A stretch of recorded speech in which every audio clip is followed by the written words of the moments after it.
नमस्कार, मैं कपिल शर्मा आप सभी का अपने YouTube channel Hindi net achiever पर हार्दिक अभिनंदन करता हूँ। आज का हमारा निबंध मज़दूरी और प्रेम है, जो सरदार पूर्ण सिंह की रचना है, जो नेट के संबंधित महत्वपूर्ण कथनों में से आती है, यानी कि इसके महत्वपूर्ण कथन है वो परीक्षा में पूछे जा सकते हैं। इसमें क्या कहा है सरदार पूर्ण सिंह जी ने? पहले हम कुछ विश्वनाथ त्रिपाठी के इतिहास से कुछ चीज़ें उठाते हैं। क्या कहा है? व्यक्तित्व की छाप सबसे ज़्यादा निबंध में उतरती है। जो व्यक्ति होता है, उसके व्यक्तित्व की छाप होती है, वो सबसे ज़्यादा किस पे उतरती है? निबंध पे उतरती है। कौन कहता है? विश्वनाथ त्रिपाठी। आज हम ऐसे ही एक बहुमुखी प्रतिभा संपन्न निबंधकार के निबंध की चर्चा करेंगे, सरदार पूर्ण सिंह की। उससे पहले उनके जीवन में की एक छोटी सी झलक प्रस्तुत आपके सामने है। सरदार पूर्ण सिंह 17 फरवरी 1881 में जन्म होता है। 31 मार्च 1931 को उनकी मृत्यु होती है। द्विवेदी युग के विशिष्ट निबंधकार थे। वे स्वभाव से अत्यंत भावुक और विचार से आधुनिक और प्रगतिशील थे। उनकी मातृभाषा पंजाबी थी। बावजूद इसके हिंदी के भावात्मक निबंधों को लिखने में जो कौशल उन्होंने दिखाया, वह जिस तरह की लाक्षणिकता की रमणीयता को प्रकट किया, वैसी भावात्मकता हिंदी के तत्काल किसी निबंधकार में नहीं दिखाई देती। आचार्य रामचंद्र शुक्ल ने उनके लिए लिखा है। क्या लिखा है? उनकी लाक्षणिकता हिंदी गद्य साहित्य में एक नई चीज थी। भाषा की बहुत कुछ उड़ान, उसकी बहुत कुछ शक्ति लाक्षणिकता में देखी जा सकती है। आचार्य शुक्ल जी ने ये कहा है। उनके साहित्यिक जीवन का प्रारंभ द थंडरिंग डाउन नामक अंग्रेजी पत्र के संपादक के रूप में हुआ। अंग्रेजी में उनके द्वारा लिखी गई पुस्तकों की संख्या 15 है तथा पंजाबी में 7 है। हिंदी में उन्होंने बहुत ही कम लिखा, पर जो लिखा बहुत ही काम का लिखा। हिंदी में उनके द्वारा लिखित 6 निबंध मिलते हैं। कौन कौन से मिलते हैं? सच्ची वीरता, कन्यादान, पवित्रता, आचरण की सभ्यता, मजदूरी और प्रेम, अमेरिका का मस्त योगी वाल्ट व्हिटमैन। ये इसके 6 महत्वपूर्ण निबंध हैं। उनके सभी प्रसिद्ध निबंध वो सरस्वती में 1909-1913 के बीच में ही प्रकाशित हो गए थे। ये इसकी महत्वपूर्ण चीज़ें हैं। इनके सभी निबंध भावात्मक कोटि के हैं, जिन्हें कालांतर में आत्मपरक निबंध, ललित निबंध के रूप में जाना गया। या यूँ कहें कि इन भावात्मक निबंधों ने ललित निबंध की पूर्व पीठिका का कार्य किया और ललित निबंध के विकास की प्रक्रिया को आगे बढ़ाया। उनकी प्रसिद्धि में 4 चांद लगाने वाले मजदूरी और प्रेम निबंध की समीक्षा यहाँ प्रस्तुत है, जो कि 8 भागों में विभाजित है।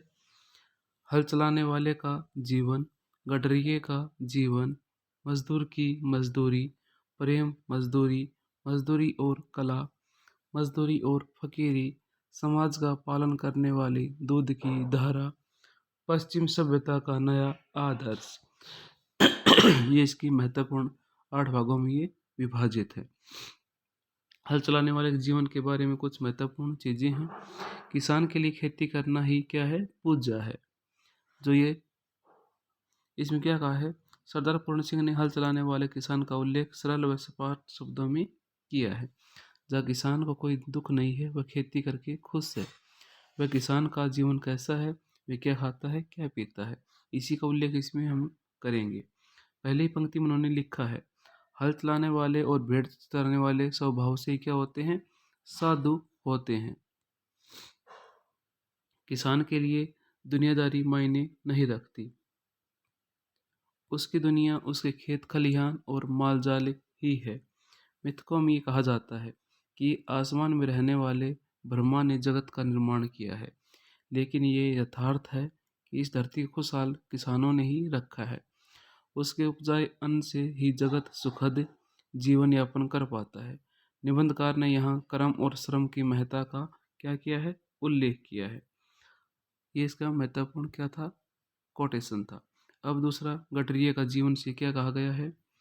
भेड़ की सेवा करना ही इनके लिए पूजा है।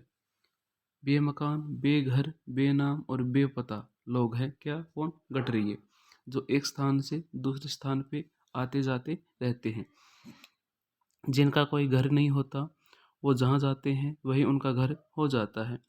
जिनके बच्चे अपने माँ बाप और भेड़ के अलावा जीवन में कुछ नहीं देखा, वो पहाड़ी क्षेत्र का इसमें उल्लेख करते हैं और उसी का राग अलापते हैं।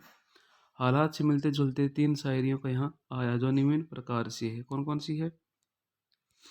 किसी के घर किसी के घर कर में न घर कर बैठना इस दारे फानी में, ठिकाना बेठिकाना और मकां वरला मकां रखना। वे थे आंखों के कल इशारे इधर उधर तुम्हारे, चले थे अश्कों के क्या फवारे इधर हमारे उधर तुम्हारे। जो खुदा को देखना हो तो मैं देखता हूँ तुमको, मैं देखता हूँ तुमको जो खुदा को देखना हो। निबंधकार गडरिये के सादा जीवन और पवित्र जीवन को इतना प्रभावित होते हैं कि वे अपने पुस्तकीय ज्ञान को छोड़कर अनुभव ज्ञान इसमें साझा करने का प्रयास करते हैं। अगला है मजदूर की मजदूरी। जिस सुख दुख पवित्रता से मजदूर अपना कार्य करते हैं उसका वर्णन इस प्रकार है। क्या कहा है? पैसे से श्रम को तोलने का एक तरह से यहाँ विरोध है। पूर्ण सिंह का मानना है कि किसी मजदूर के श्रम का पैसा देकर आप ऋण नहीं चुकता कर देते, बल्कि मजदूर का ऋण तो परंपरा की प्रेम सेवा से चुकता होता है, इन्होंने कहा है। कितने सने से उसे मिलती है? जब पूर्ण सिंह जी कहते हैं कमीज सिर्फ उनके शरीर का नहीं, आत्मा का पवित्र वस्त्र है, आत्मा का वस्त्र है। उनका मानना है कि कोई भी संध्या प्रार्थना नवाज श्रम से बढ़कर नहीं है, यानी कि श्रम है वो, मेहनत है वो सर्वोच्च है। प्रेम मजदूरी, इसमें क्या कहा है? मनुष्य के हाथ से बनी चीज़ों की तुलना में मशीन से बनी वस्तुओं की तुलना की गई है। निबंधकार का मानना है जितना महत्व हाथ से बने हुए भोजन का है वह मशीन पे बने भोजन का कहाँ। निबंधकार का मानना है जितना महत्व हाथ से बने हुए भोजन का है वह मशीन पर बने भोजन का कहाँ, यानी कि परिश्रम को ही यहाँ भी महत्व दिया गया है। वो भी जब वह उनको प्रेम करने वाली प्रियता या हाथ से बना हो उसकी बात ही अलग है। प्राकृतिक वस्तुओं के प्रति निबंधकार का स्नेह है और मशीन की तरफ अपेक्षा भाव है। अगला है मजदूरी और कला। मजदूरी और कला में क्या कहा है? आदमियों की तिजारत करना मूर्खों का काम है। निबंधकार का मनुष्य को बेचने से तात्पर्य या मनुष्य के श्रम को प्रस्तुत करना है। श्रम का वह मूल्य नहीं है जो मशीनों का है। पहले यह आम धारणा थी कि ईश्वर मंदिर मस्जिद गिरजाघर से मिलते हैं। पूर्ण सिंह ने इस धारणा को बदलते हुए लिखा है कि मनुष्य की अनमोल आत्मा में ईश्वर बसते हैं। आजकल की कविता में नयापन नहीं है, उसमें कलारूपी धर्म की तभी वृद्धि होगी जब मजदूर अपने दुख सुख श्रम को कविता में लिखेंगे। कविता में पुरानेपन की पुनरावृत्ति रुकेगी और नयापन आएगा। जब चरखा काटने वाली नारी अपना गीत लिखेगी तब क्या होगा? नए भारत का उदय होगा, नया भारत लिखा जाएगा। मजदूरी और फकीरी, इन दोनों के अन्योन्याश्रय संबंध को दिखाया गया है।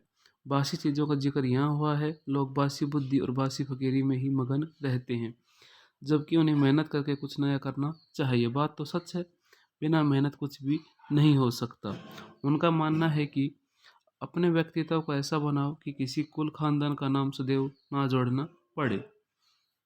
उन्होंने भिन्न भिन्न रूपों में श्रम को उदाहरण से समझाया है। मजदूरी करना जीवन यात्रा का आध्यात्मिक नियम है। जॉन ऑफ आर्क की फकीरी और भेड़ें चराना, टोल्स्टॉय का त्याग और जूते काटना, उमर खयाम का प्रसन्नतापूर्वक तंबू सित्ते फिरना, खलीफा उमर का अपने रंग महलों में चटाई आदि बुनना, ब्रह्मगानी कबीर और रैदास शूद्र होना, गुरु नानक और भगवान श्री कृष्ण का कुक पशुओं को लाठी लेकर हाँकना सच्ची फकीरी का अनमोल भूषण है। ये इसका महत्वपूर्ण कोटेशन है। अब साथ में क्या कहता है? समाज का पालन करने वाली दूध की धारा मजदूरी करने से हृदय क्या होता है? पवित्र होता है। पूर्ण सिंह जी ने गुरु नानक की यात्रा में हुए घटना का जिक्र किया है। जिसमें लालो एक बढ़ई है और भागो एक मालदार रईस। दोनों की तुलना करते हुए बताते हैं कि रईस के हलवा पूरी लहू टपकने का तात्पर्य किसी के श्रम का फायदा उठाने से है, जबकि मोटी रोटी से दूध टपकने का तात्पर्य है समाज का पालन करने वाले दूध की धारा से है। वह एक जापानी तत्वज्ञानी कथन का उल्लेख करते हैं, हमारी 10 करोड़ उंगलियां सारे काम करती हैं, उन उंगलियों के ही बल से संभव है हम जगत को जीत लें। We shall beat the world with the tips of our fingers. Bharat के कारीगरों को हमेशा सुंदर समझा जाता रहा। यही कारण भी रहा कि यहाँ कला के क्षेत्र में हम अभी ज़्यादा विकसित नहीं हो पाए।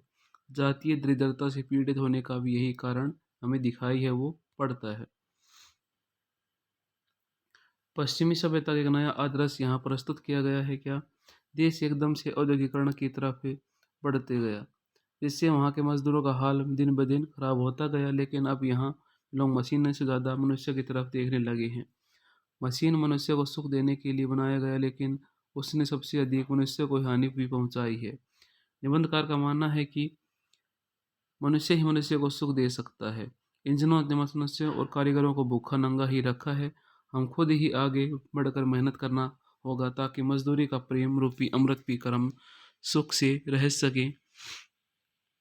जिस ढंग से उन्होंने इस निबंध को सरल शब्दों में प्रस्तुत करने का प्रयास किया है, वो क्या कहा है, इसमें सिर्फ मजदूरों को नहीं दिखाया, इसमें भारतीय जीवन को दिखाने का प्रयास किया है।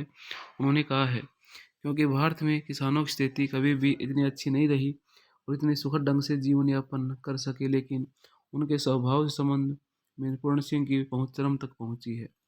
उन्होंने श्रम की प्रधानता को दिखाने की कोशिश की है, जिसमें पूर्ण सिंह रूप सफल भी हुए हैं और हिंदी साहित्य सदैव स्वर्ण अक्षरों में अंकित रहेगा। ये हम उसकी थोड़ा प्रशंसा की करने के प्रासंगिक है।